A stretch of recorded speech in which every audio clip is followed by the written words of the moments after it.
Hey, Amy. Yeah, Juan. Give me that beat. It's Baseball Shangri-La with Amy Cuevas and Juan Ramirez.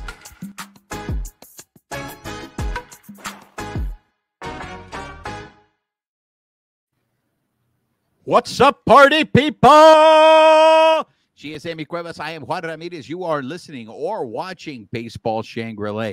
If you are listening on the audio portion of the show, please make sure you're subscribed to the podcast. Rate us, write us a review, help spread the word. If you're watching us on YouTube, make sure you're subscribed to our YouTube channel. Hit that notification button. Give us a thumbs up. Leave us comments. We love engaging with you guys. And most importantly, make sure you guys are following us on social media, on X at BB Shangri-La, on Instagram, YouTube, and Twitch at Baseball Shangri-La. Amy, ¿cómo estás? Long time no see. What has it been, like 24 hours? Less than 24 hours. Less than 24 hours. Amy and I got to spend time in the press box this weekend, covering the Dodgers in a press capacity. And I know we're going to recap the Rangers series and the Royals series, but I think it's really hard to go in chronological order, Amy. I really think I'm in mourning, in case you can't tell. I'm in black. Yeah, I think we should start with what is the hot news of the moment, because both Amy and I were there on Doomsday. And actually, Amy was there for both tragic events that happened this weekend. So we're going to get her. Whoa, don't say it like that. Like, is that too far? Because let me tell you something. I just happened to be there. Look, all I'm saying is I was there Friday night too, and nothing bad happened. I just look, what happened Saturday and what happened on Sunday, I feel has finally broken Dodger fan. Like it is all doom and gloom. And you guys all know I am the Prince of Darkness, but this is how bad it is. I think I'm the only one that is going to be like, that's the only one that's like, it's okay. It's going to be okay. We're going to be all right. Okay. Every year we have an all-star team rosters worth of people on the IL. It's not any different from any other year. And that's just because the Dodgers are so stacked. Like, it's not ideal. Nobody wanted this, but we'll be okay.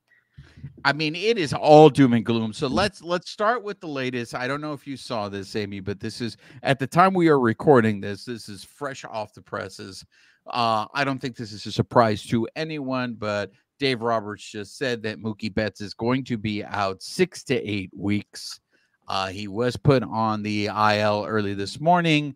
I believe Roberts was comparing it, and I want to give credit to Jeff Snyder from Locked On Dodgers, because he was the first person that I saw say this, and he said it on Sunday after it happened, and he was comparing the injury to the Corey Seager injury. When Corey Seager broke his hand, and he was out 2.5 months. So it looks like the Dodgers and we saw this with Turner too, when he got hit during spring training. Yeah, so it looks like they already knew what was going to happen, but that's fresh off the presses. So Mookie's out 6 to 8 weeks. For those of you who don't know what we're talking about, and we're enjoying their Father's Day or have lives and don't let baseball dictate their lives, Amy, do you want to let everyone in on what happened on Sunday? Yeah, so we were going into the bottom of the 7th inning in the game against the Royals, and where, you know, the team was riding high. We had 3 home runs, 2 back-to-back in the 6th inning. Shohei had actually hit 2, one in the 3rd, one in the 6th. Freddie, you know, hit right after him. And then in the bottom of the 7th, Mookie Betts got hit by a 97.9 mile per hour fastball off of Royals pitcher Dan Atavilla. And so not only did he go down, but he like somersaulted twice because he was in so much pain. And Dave Roberts shot out of the dugout. I believe our very own Juan even got a question in during the post game about that. So I don't want to steal your thunder there. That's right. Intrepid reporter myself asked Roberts about, like, I've never seen Dave Roberts come out of that dugout as fast as he did when Mookie got hit. Even when Roberts was arguing calls with umpires, I've never seen him move that fast. He got to Mookie before the trainer got to Mookie. But what did I say right when it happened, Amy?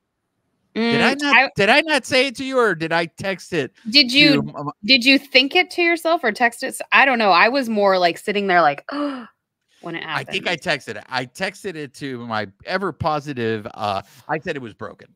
I texted it to my positive group of Dodger fans. The way Mookie was reacting, and just the sound of it, because again, we were in the press box, and that sounded really, really bad. But I immediately said it's broken, because he wasn't getting up. He got hit on the left hand, so the left metacarpal. So when we saw him in the post game, he did have this completely bandaged up with like an ace bandage. Yeah, it's because I know some people were still like debating whether it was the wrist. No, it was, as Amy said, because there was some debate after the actual post game with Roberts. What were they calling it? The metatarsal or something like that? Metatarsal is your foot. Metacarpal or metatarsals are your toes. Metacarpals are your fingers. Yeah, Dr. Cuevas was there correcting everybody in the press box. It cracked me up. And I was not. I just reached over to you and was like, fingers. It's fingers. But I didn't. I was. It wasn't me who said metatarsal.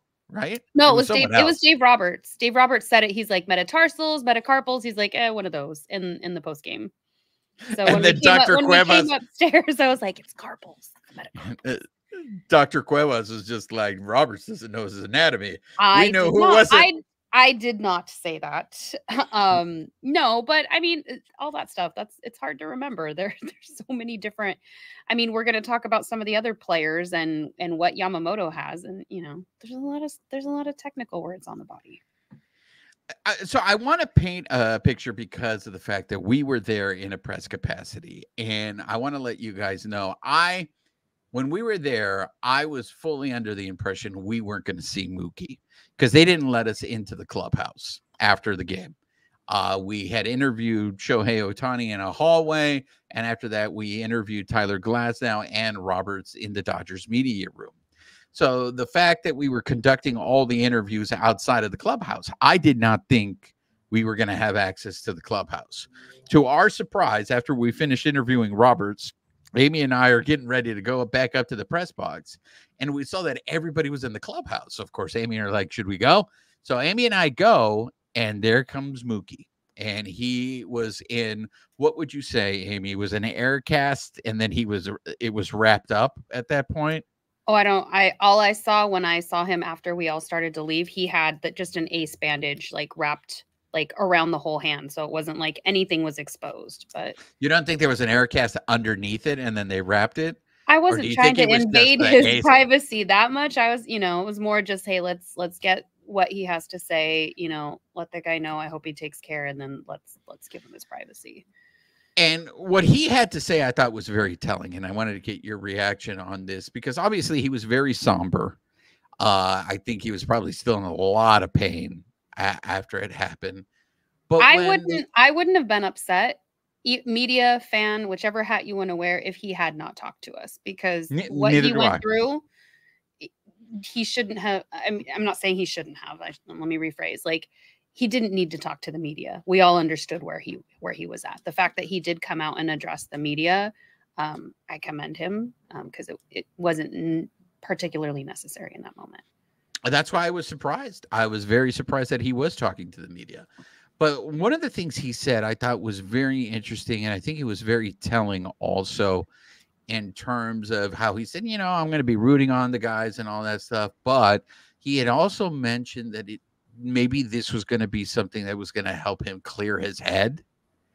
And I know there's been a lot of talk about him playing shortstop, and a lot of people saying him playing shortstop is what's contributing to his struggles, because if you look at his numbers that week, he was struggling. He was 5 for 21 that week. He was hitting .238.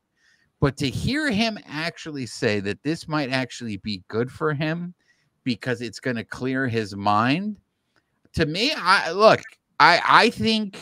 I do think this might be a hidden blessing for the Dodgers, because we're going to talk about what the Dodgers are going to do at shortstop.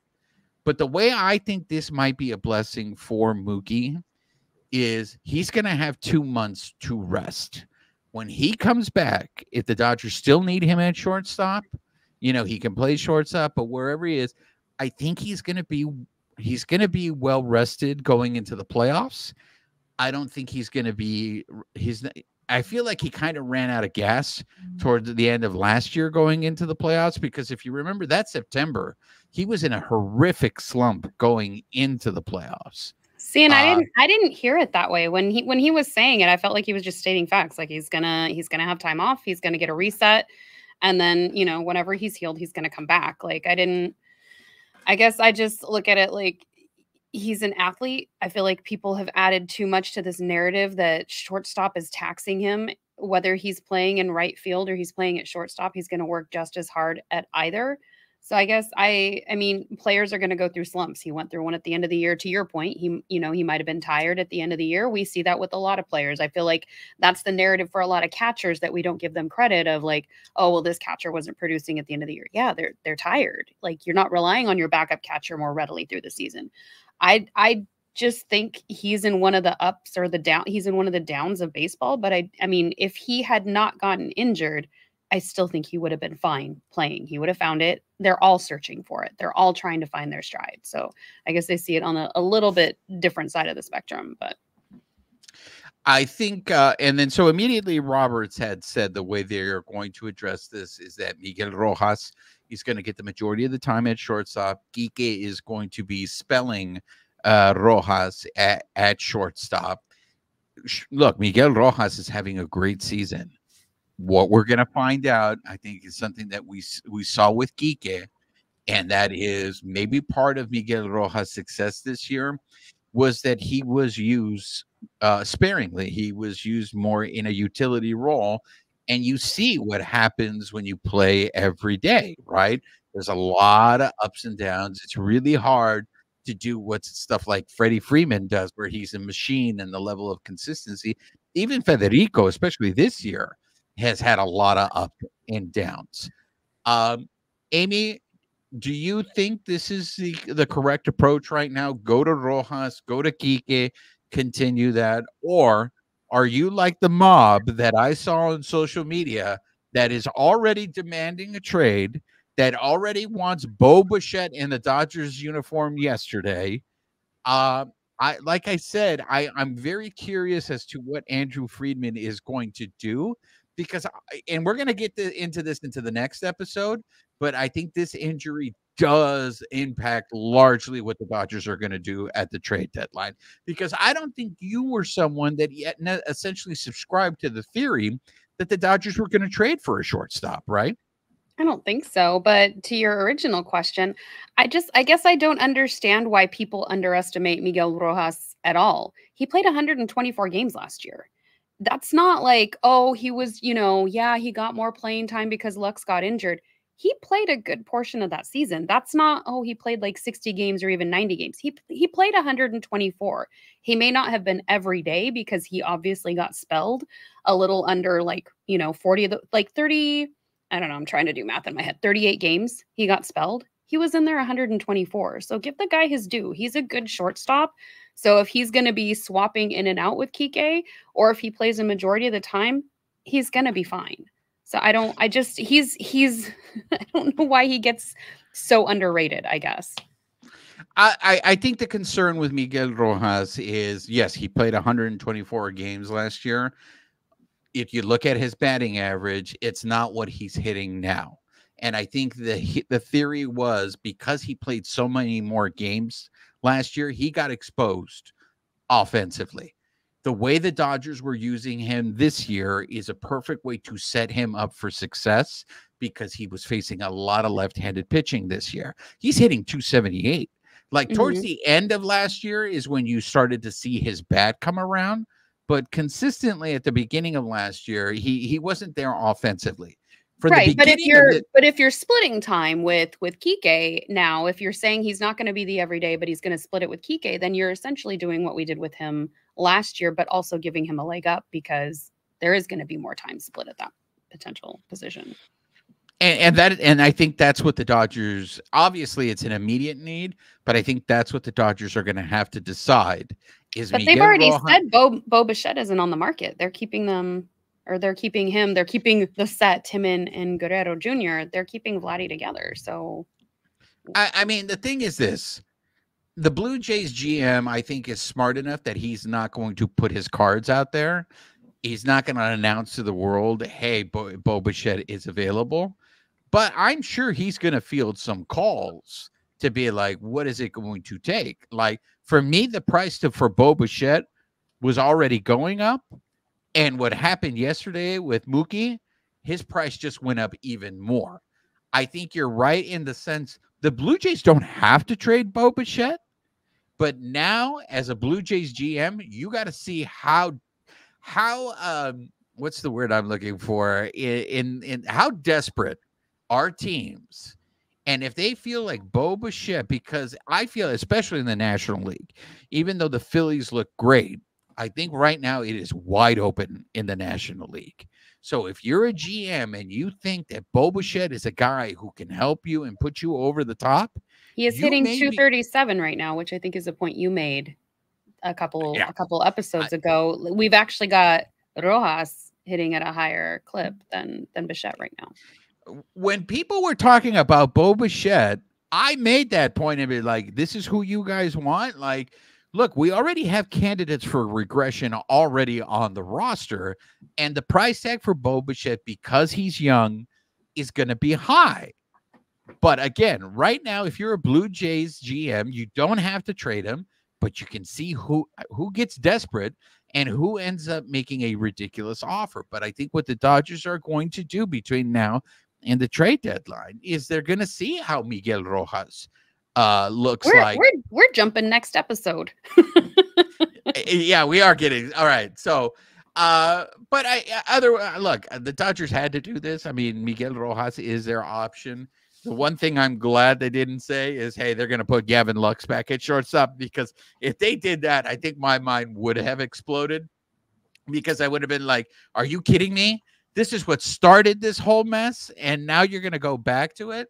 So, look, one thing to be fair, the mess wasn't on the field, because Lux and Mookie have been doing a pretty good job in their respective positions, because Lux continues to be, defensively, I forgot what the last stat we looked at, but defensively, he's been doing really great. So that's where you and I differ on this, because I know you say the mess is not on the field, but I think this injury is really distracting from the fact that what we saw this past week is this team, aside from probably the first month of the season, or maybe in the first 2 weeks of the season, offensively has been extremely inconsistent, has been all over the place. You said it on Sunday.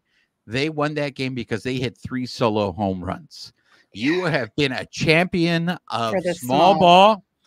They are not manufacturing runs. Earlier in the week, we saw them score 15 runs in a game, and then the next 2 days, they scored 2, and then they scored 1. It is one of those things that, like I said, the injuries is distracting everyone from what, to me, is the real issue with this team right now, and that's the offense.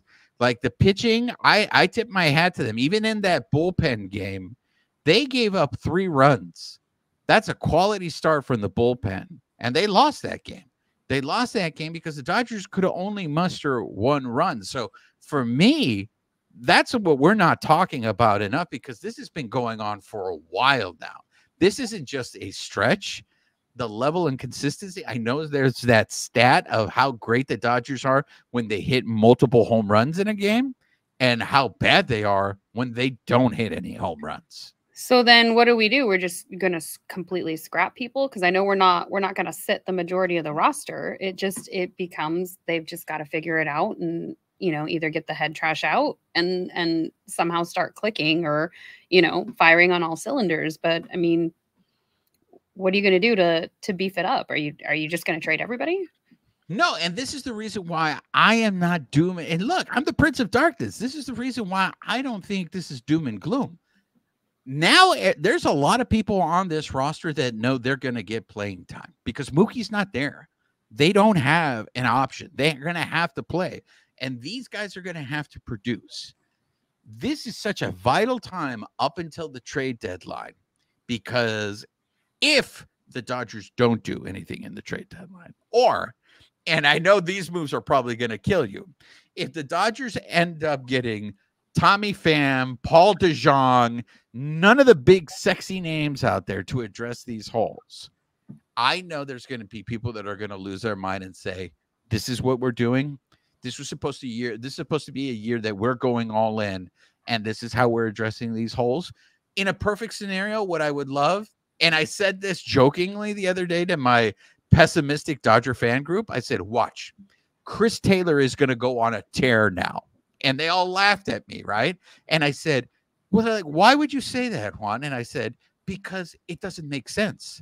Everything that has happened to the Dodgers up until this point does not make sense. So for Chris Taylor to go off from this point on and save his You mean season, it's literally baseball? Like that, like you're saying these guys are going to have you're just feeding into the people. You know they're going to come after you for that now. Well, no, but you're saying like, well, now these guys have to start hitting. But I guess I look at it like, so you don't think Taylor's been trying all this time? Like you think he's just like phoning it in when he's at the plate? You don't think he's really he loves walking out there to his walk-up song and not hitting? Like, I guess that's the piece that's always missing for me in this stuff when people are like, well, he better start hitting or we're going to trade him or all this stuff. Like, you don't think these guys are trying? It's not that I don't think he's trying. I just wonder now if, and we in the last episode, we talked about the mental aspect of baseball. I wonder if this mentally changes something for Chris Taylor, and he doesn't put the same amount of pressure on himself because he does know he's going to get playing time now because they're down a man. Like before, I think he knew, all right, if I don't get a hit in this game, I may not play for another 4 or 5 days. Now, I think he knows if I don't get a hit in this day, look, I still might play tomorrow because they need me to play. And I wonder if he loosens up, if he doesn't put as much pressure on himself, if that will, look, I could be completely wrong. And the fact is, like, Chris Taylor may be just done, right? But like your argument, what you've always said, it's just baseball. I just wonder, and maybe it's because of the great motion picture. It's not that it's just baseball. It's that anything can happen on any given day. It's not like, oh, well, I'm just going to leave it up to the baseball gods and whatever happens. Like that's, I mean, I guess that's what the baseball gods wanted. It's more just like, those are all those, whether it's the stuff that you're not planning that makes you upset, makes you frustrated, or it's the stuff where like the team's down and all of a sudden they get a couple gifts from the opposing team and all of a sudden somebody hits a grand slam. Like that is why those are like the feel good moments of baseball. That's like Kirk Gibson's, that's what he's remembered for. He did amazing things in his career. Anybody brings up Kirk Gibson and it's that one moment which defies the logic of baseball. Like that, when I say that's baseball, like that's what I mean. Like anything can happen. Chris Taylor could start hitting. Maybe he continues to slump. We don't know what's driving him right now. And if he doesn't know, he's not an island or any player. I don't want to just put this on Chris. They're not an island. It's not like he's out there trying to figure it out by himself. Like, well, maybe if I swing this way, this is what's going to work.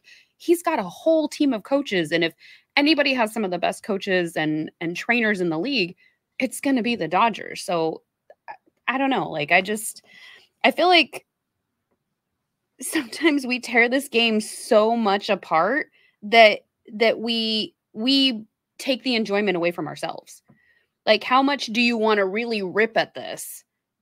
And are you enjoying the game when you do that?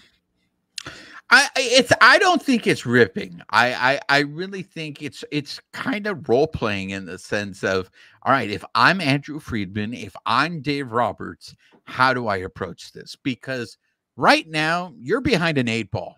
In any type of negotiation, if you're trying to make a trade right now, it's the reason why they signed Biggio. Okay. I don't think any of them thought Biggio was the answer to their problems. But look, what we have right now is not working, and we can get him for pennies on the dollar. Let's take a gamble. Let's see what he can give us. Maybe he does give us something. And if he doesn't, it's not a big risk to us. And then because we'll just end up releasing him. I think right now it's one of those things where the Dodgers have to see if they have an in-house solution. Because if they don't have an in-house solution, they are going to have to make a trade. And I know we're going to get into that in the next episode, so I'm going to save it. Took the words out of my mouth. I'm like, So we haven't been able to touch on the other, bad news that happened in this weekend, and that was Yamamoto. And I know you were there. So can you let us know how that went down? What was the vibe with Yamamoto's? Because that from Saturday to Sunday, that story changed as well. As stories are bound to do. So he ended up pitching 2 innings. Towards the end of one of them, I believe it was Pryor ran to, as you know, we saw Yamamoto come in after that second inning. So he walked out, went into the clubhouse, and Pryor ran out, grabbed Doc. They walked back in. And after that, we found out that Yamamoto wasn't going to come out to pitch again. And so what started out as him being the starter for the game became another bullpen game just a couple days after we had a full bullpen game.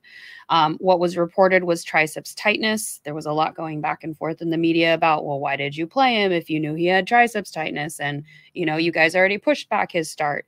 And initially, they thought he could play. Dave Roberts has said, he said it, I believe it was yesterday, he's never put a player out on the field that he thought was injured. They thought he was good to go. And so unfortunately, that's not how it played out. But the minute he felt some tightness, he let them know and they pulled him from the game. So as it stands right now, when he came off, it was triceps tightness. When he had an MRI, it turns out that he had a strained rotator cuff. So he will be on rest for the next several weeks until that starts to heal. And that's a game changer. That's a game changer. When you go from tricep tightness to a rotator cuff, that gets look, this is my opportunity to quote one of my favorite major motion pictures. And it's like, look, you yell Barracuda, people go, huh? What? You yell shark? We got a panic on our hands on the 4th of July. And that's what happened yesterday. Are you actually siding with the bureaucrats in Jaws right now? No, what I will say is this, Amy, is I do feel that Dave Roberts got a bad rap on Saturday in the post game when he was being asked questions about Yamamoto. I know it got a little contentious. I know you mentioned the fact that people were I wasn't there I didn't stay for the post game, so I wasn't there. It's whatever we saw on TV, and they actually didn't, from what I saw, they didn't post his, at least on social media. So no, but what I mean by them implying, like, if you guys knew he was hurt, why would you guys put him out there? And so that was the reason why when you said that Roberts came out on Sunday and said, I'd never put a player that was hurt out there, he was responding to my question, ladies and gentlemen. That's right. This is why you have this kind of journalism on that show. I asked Roberts about the fact, because what was clear was, and we're going to get, because this is a complicated issue, I think, with Yamamoto. I think we lose sight of the fact that Yamamoto is new to the Dodgers. Okay. They are still learning him, and they have to learn about him through an interpreter. So it's not like they're getting direct information from him. So this narrative that was put out there that, why did you guys put him out there if he was hurt? And to be fair, we don't know what that tone was, because like I said, I wasn't there. So I don't know. They could have been asked in a friendly manner. Hey, did you guys know beforehand? Or we don't know the tone of how that question was asked. If it was defensive, if it was not. And I don't think this organization is so conservative. If they knew that there was any issue with Yamamoto, they already pushed him back. If they really thought there was something seriously, even there was a chance that there was something that would happen like it happened on Saturday, they wouldn't have put him out there. So I do think it's a little unfair to Roberts and the organization to say, why did you do this? Now, I thought it was very telling when Roberts' answer to my question was, hey, it's also on the player. The player needs to communicate to us, how he's feeling. And that's where I have to give credit to Mike DiGiovanna of the LA Times for following up with that question and it's saying, is the language barrier also a question? Because we've had this conversation many times on this show. Maybe Yamamoto, what he was saying didn't translate well, and the Dodgers did not interpret it as like, wait, what do you mean? Like Roberts used the example, there's a difference between frisky and sore. Okay, well, what is frisky to you? What is sore to us? And if maybe they had a better understanding of what that meant to Yamamoto, they might have said, you know what? We're not going to put you out there. Let's go and take a look what's going on with your arm. Now, the other thing is a rotator cuff. That to me makes me nervous, Amy, because, you know, Kershaw had a shoulder thing last year, and we saw him pitch through that. And I don't know. I would not be surprised. I'm not going to go there, but I will just say I am nervous about Yamamoto, and I want to watch that space. Well, I think everybody is. I mean, injuries are going to not adapt, but the information's going to develop around that. They initially thought it was triceps tightness. He went for an MRI. They found out it's a strained rotator cuff. Like, they're going to do everything that they can to make sure that he gets the attention that he needs. I thought it was interesting that Roberts brought up, like, he'll get it from both sides. Like, there's no right answer, essentially, that people will be like, well, you pitched him too much in New York. And it's like, well, actually, when he was in Japan, he used to throw 120 plus pitches a game. They've actually been pretty conservative, keeping him around 100, sometimes less, sometimes, as we saw in New York, a little bit more. So for them to be conservative and still have this happen, it always seems like everybody just wants to point fingers. And it's like, I think we take for granted that in the moment, while this stuff is happening, somebody, whoever, whether it's Dave Roberts, whether it's the front office, if it's a manager that's supporting him or a trainer, you have a split second to make that decision. And everybody gets the benefit of hindsight when they point the finger afterwards. And so, again, I think that goes back to, like, that's great. Does the finger pointing for anybody make you all feel better? Does it make watching baseball more enjoyable? Because at the end of the day, it's not going to change that Yamamoto still has a strained rotator cuff, and that these guys are not doing anything in their power to hurt these players. They're going to do whatever they can to help them heal and get back in the game. And so I think sometimes I feel like we lose sight of that, where it's like everybody's just doing their best in this game. I think it's an excellent point that you bring up, in the sense that the Dodgers were very conservative with him, and this still ended up happening. I think it's a very good reminder that you cannot prevent injury. Injury is going to happen no matter what. One of the things everybody's worried that Mookie's playing shortstop and that's where he's going to get injured. He got injured by being hit by a pitch. Like, yeah. you like, again, this is baseball. What's going to happen is going to surprise everybody. Yeah, you just can't do that. One of the things that I find interesting about Yamamoto, and I know we talked about this a little bit off the air, and that is one of the things in his contract. He has a clause in his contract that relates to opt-outs, and that is if he's on the injured list for 134 consecutive days due to a right elbow injury between 2024 through 2029, he can opt out after 2031 or 2033. If he avoids injury, then he can opt out even earlier than that, 2029, 2031. To me, what that says is the Dodgers were aware that an elbow might be an issue with him, right? Well, he's a Japanese player coming over to the United States, to the MLB. Like, there's going to be some transition. Each side wants to protect themselves. They don't know what that transition's going to look like in either league. So it's not shocking to me that they have that language written in. It's not shocking, but it is, once again, one of those things where you're aware of injury and you can do whatever you want, but you're not going to be able to prevent it, because the contract isn't going to prevent injury. Exactly. What we're talking about is not his elbow. The thing that they were most concerned about, to the point where they put it in his contract, that's not what's putting him on the shelf. What's putting him on the shelf is his shoulder. So again, this just serves as I'd be interested to see, since we see so many pitchers going out this year, or at least it feels that way because of social media. I'd be curious, as far as the injuries, as we see more and more pitchers being sidelined, is there an uptick, or are we just more aware of it? It's not, I haven't done the research on that yet, but I'd be curious. Like, is it pretty, does it correlate to previous years, or are we seeing an actual uptick? It might be both, though, to tell you the truth. Because of the uptick is the reason why we're more aware of it. But I also think it has a lot to do with the fact that it's big names. Big names are the ones that are going down, and I think maybe that's why we get a little more of our attention. So, and again, we'll talk about this in the next episode when we talk about the trade deadline. But this Yamamoto injury, I think, puts a huge wrench now in the Dodgers trade deadline deals because of the fact that, look, we don't know. The bottom line is we don't know what's going to happen, but this makes me very nervous when it's a rotator, when anything that has to do with the shoulder. And again, I go back to Kershaw last year. Kershaw, it was commendable that he was able to pitch for as long as he did with that thing. It speaks to the level of pain tolerance that guy has.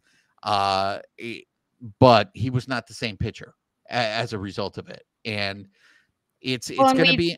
We do have Bobby Miller coming back on Wednesday, so he'll be back in the rotation. Speaking of some of the other injuries, Michael Grove is on the IL with lat tightness. So the Dodgers are bringing back JP Feyereisen, and Michael Peterson, who is in Oklahoma City right now, is going to be making his debut likely at some point this week. So this will be his major league debut. He's a 30-year-old right-handed pitcher. I was intrigued to find out he was born in Middlesex in the United Kingdom. So yeah, do you know what his nickname is? I do not.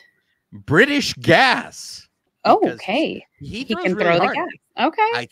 I think they had him at one point in the minors up to 100 miles per hour.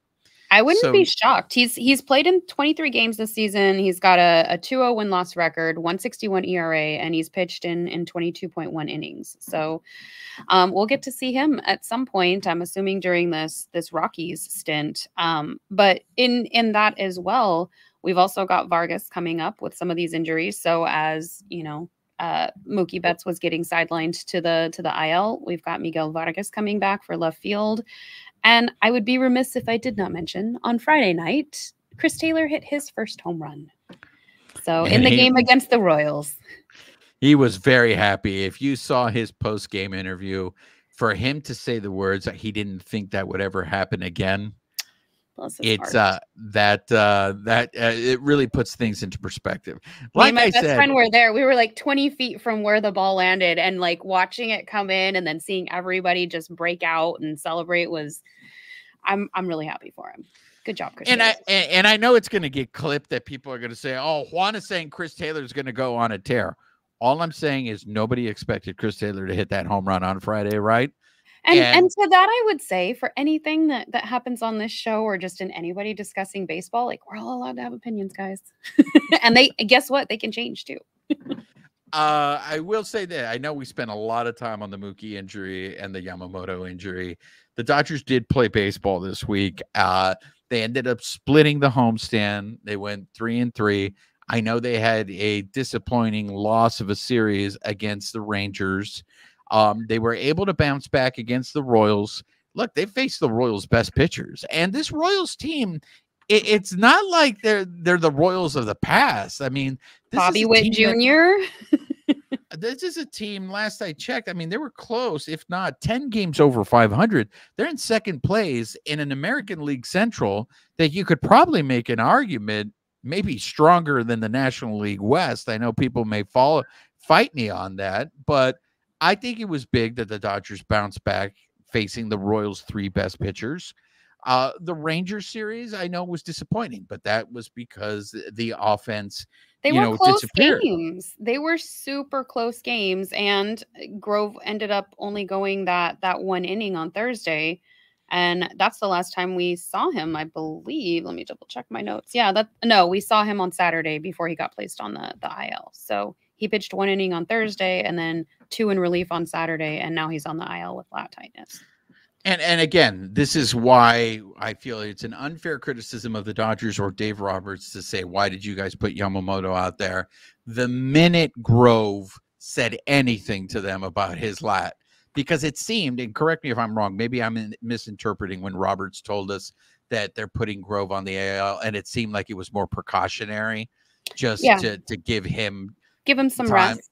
And that's why this organization is so conservative with injuries. So to go out there and say, I think is reckless speculation. Because I just don't think the Dodgers did that. And at the same, the Royals pitcher who hit Mookie Altavilla.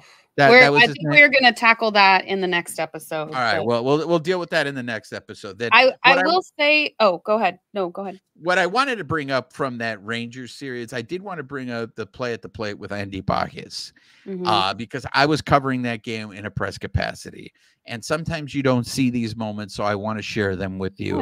I thought we were saving this for next one. Is the Bacchus in the next episode too? I thought so. All right, never mind then. All right, I'll say that. I got more stuff that I can talk about.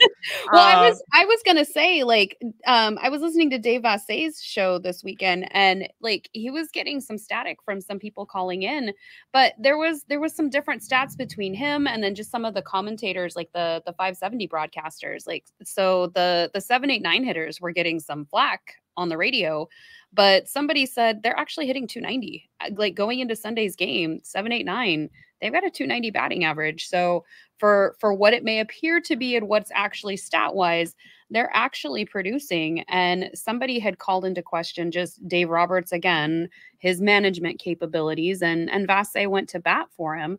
But at any given point, you put somebody in and somebody has a bad day, and like everybody jumps on Dave Roberts. But when good stuff happens, nobody really tends to say anything. And nobody brought this up, but for me, it was kind of case in point. Treinen has been trucking along 15 games, 0 ERA.